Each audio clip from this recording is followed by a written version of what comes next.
Shri T P Jayachandran, എന്താണ് കേരളത്തിൽ സംഭവിക്കുന്നത് എന്നാണ് ബി ജെ പിയുടെ വിലയിരുത്തലിൽ നിന്ന് നമ്മൾ കണ്ടു. പതിവുപോലെ മുഖ്യമന്ത്രി രാജിവെക്കണം, മുഖ്യമന്ത്രിക്കെതിരെയുള്ള ആരോപണമാണ്. പക്ഷേ ഇന്ന് പി വി അൻവർ മുഖ്യമന്ത്രിയെ കണ്ടിറങ്ങിയപ്പോൾ പഴയ പി വി അൻവർ ആയിട്ടാണോ ഇറങ്ങിയത്? താങ്കൾക്ക് എന്താണ് തോന്നുന്നത്? എല്ലാം സെറ്റിൽ ചെയ്തോ? എല്ലാം കോംപ്രമൈസ് ആയോ? എല്ലാം ശുഭപര്യവസ്ഥയായി അവസാനിച്ചോ?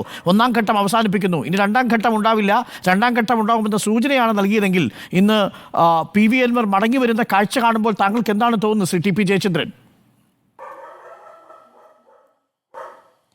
അല്ല, മുക്കറയിട്ട് ചിഹ്നം വിളിച്ച് കൊമ്പ് കുലുക്കി പൊടി പലർത്തി ഇന്നലെ മാധ്യമങ്ങളുടെ മുമ്പിൽ ഹീറോവായി വന്ന ബഹുമാന്യനായ അൻവർ കേരള മുഖ്യമന്ത്രിയുടെ അടുത്ത് വന്നപ്പോൾ അദ്ദേഹം അൻവറിൻ്റെ വരിയൊടച്ച് അദ്ദേഹത്തെ ദയനീയനാക്കി വിട്ട ഒരവസ്ഥയാണ് നമ്മൾ കാണുന്നത്.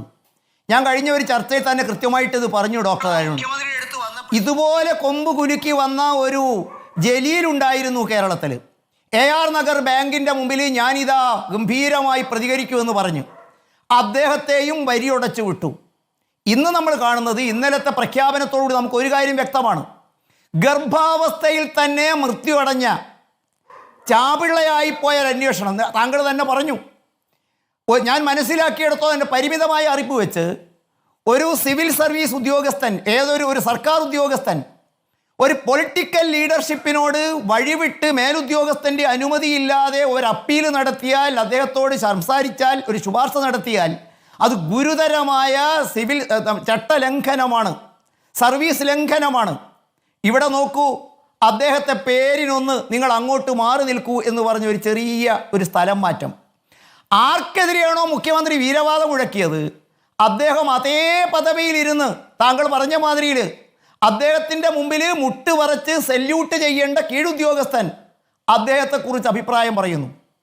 ഇവിടെ കേരളത്തിലെ മുഖ്യമന്ത്രി ആരെയോ ഭയക്കുന്നുവോ? ഞാൻ ഇന്നലെ സൂചിപ്പിച്ച മാതിരിയിൽ നമുക്കറിയാം, കേരളത്തിലെ മുഖ്യമന്ത്രി നിർണായകമായ അവസരങ്ങളിലൊക്കെ ബുദ്ധിമുട്ടിയപ്പോൾ കേരളത്തിലൊരു വിവാദമായ സംഭവം നടന്ന ഒരു വനിതയുടെ മുമ്പിൽ അവരെ ചോദ്യം ചെയ്യാൻ ഒരു പത്രമാധ്യമ പ്രവർത്തകനെ അയച്ച് അദ്ദേഹത്തോട് 30 തവണ വിളിച്ച് മുഖ്യമന്ത്രിയുടെ പേര് പറയരുത് എന്ന് പറഞ്ഞ് അവിഹിതമായ എന്തൊക്കെയോ നേടിക്കൊടുത്ത അദ്ദേഹത്തിന് ഭയക്കുന്നുവോ കേരളത്തിലെ ഭരണകൂടം?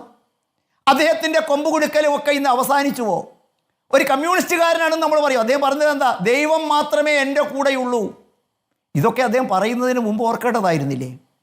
ഞങ്ങൾ ഉറക്കെ പറയുന്നു, അധോലോകവുമായി ബന്ധപ്പെട്ട് മുഖ്യമന്ത്രി അദ്ദേഹം ആർക്കെതിരെയാണോ പ്രധാന ആരോപണം ഉന്നയിച്ചത്, പി ശശി, അദ്ദേഹത്തെ തൊടേണ്ടി വരും. അത് അടിത്തറ ഇളക്കും പലയിടത്തും വെച്ച്. അതല്ലേ ഇന്ന് കണ്ടത്? അടിസ്ഥാനരഹിതമായ വസ്തുതാവിരുദ്ധമായ ആരോപണങ്ങൾ മുഖ്യമന്ത്രിയോട് പറഞ്ഞാൽ തള്ളപ്പെടുമെന്നറിഞ്ഞതുകൊണ്ട് തന്നെ എന്തൊക്കെയോ അജണ്ടയും വെച്ച് അദ്ദേഹം ആദ്യം തന്നെ മാധ്യമത്തിന് മുമ്പിൽ വന്ന് പറയാൻ അദ്ദേഹം ധൈര്യം കാണിച്ചിട്ടുണ്ടെങ്കിൽ അദ്ദേഹത്തിന് മറ്റെന്തൊക്കെയോ താല്പര്യങ്ങൾ കൂടെ ഉണ്ടായിരുന്നു. ഒരു കാര്യം അൻവറിനും അറിയാമോ എന്ന് ഞാൻ സംശയിക്കുന്നു. കേരളത്തിലെ മുഖ്യമന്ത്രിയുടെ മുമ്പിൽ ചെന്നാൽ അദ്ദേഹത്തിൻ്റെ മാനസപുത്രനായ, അദ്ദേഹത്തിന് വേണ്ടി വഴിവിട്ട എല്ലാം ചെയ്യുന്ന ഈ ശശിക്കും ഈ ADGPക്കുമെതിരെ ചെറുവിരൽ അനക്കാൻ കേരളത്തിലെ മുഖ്യമന്ത്രിക്ക് ധൈര്യമുണ്ടാവില്ല. അതുകൊണ്ട് ഞാൻ അദ്ദേഹത്തോട് പറയുന്നതിന് മുമ്പായിട്ട് ഞാൻ മാധ്യമത്തോട് പറയുന്നു, ഒരു സംശയം കൂടി ഡോക്ടർ അരുൺ. ഞാനിവിടെ ചോദിക്കുന്നത്, ഡോക്ടർ അരുൺ, ഇവിടെ നമ്മൾ പി വി അൻവർ പറഞ്ഞതാണോ ശരി, അതല്ല ഈ അജിത് കുമാർ പറഞ്ഞതാണോ ശരിയെന്ന് നമുക്കറിയില്ല. ആരോ ഒരാൾ പറഞ്ഞത് തെറ്റാണല്ലോ. കേരളത്തിലെ ഉത്തരവാദിത്ത ബോധമുള്ള, ജനങ്ങളോട് കൂറും പ്രതിബദ്ധതയുമുള്ള സത്യസന്ധനായ ഒരു ഭരണാധികാരിയാണെങ്കിൽ, അൻവർ തെറ്റുകാരനാണെങ്കിൽ അൻവറിനെ ശിക്ഷിക്കണ്ടേ? 2 ദിവസത്തോളം മാധ്യമ പ്രവർത്തകരെയും കേരളത്തിലെ പൊതുസമൂഹത്തിലെയും വിഡ്ഢിയാക്കിയ അടിസ്ഥാനരഹിതമായ ആരോപണം ഉന്നയിച്ച അൻവറിനെ ശിക്ഷിക്കാൻ എന്തുകൊണ്ട് മുഖ്യമന്ത്രി ഭയക്കുന്നു? അതല്ല, അൻവർ പറഞ്ഞതാണ് ശരിയെങ്കിൽ സമയവും കാലവും ഒക്കെ വേണ്ടേ ശ്രീ ടി പി ജയചന്ദ്രൻ? ഒരു അന്വേഷണം പ്രഖ്യാപിച്ചു, 1 മാസം അതിൽ അന്വേഷണ കമ്മിറ്റിക്ക് സമയം കൊടുത്തു. ആ കാലതാമസം നമ്മളൊന്ന് കാത്തിരിക്കൂ. 1 മാസം കഴിഞ്ഞാൽ റിപ്പോർട്ട് വരുമ്പോഴല്ലേ നടപടി ഉണ്ടാവുമോ നടപടി ഉണ്ടാവില്ലെന്ന് അറിയാൻ പറ്റൂ. ഇപ്പോൾ ഒരു MLA പറയുന്നത് കേട്ട് ADGPയുടെ ക്രമസമാധാനത്തെ ചുമതല ഒരു ADGPയൊക്കെ മാറ്റാൻ കഴിയുമോ? അങ്ങനെ മാറ്റിയാൽ നിങ്ങൾ എന്താ പറയുക?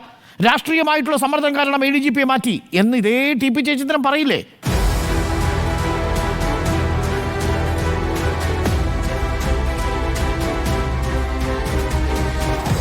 Debate with Arun Kumar.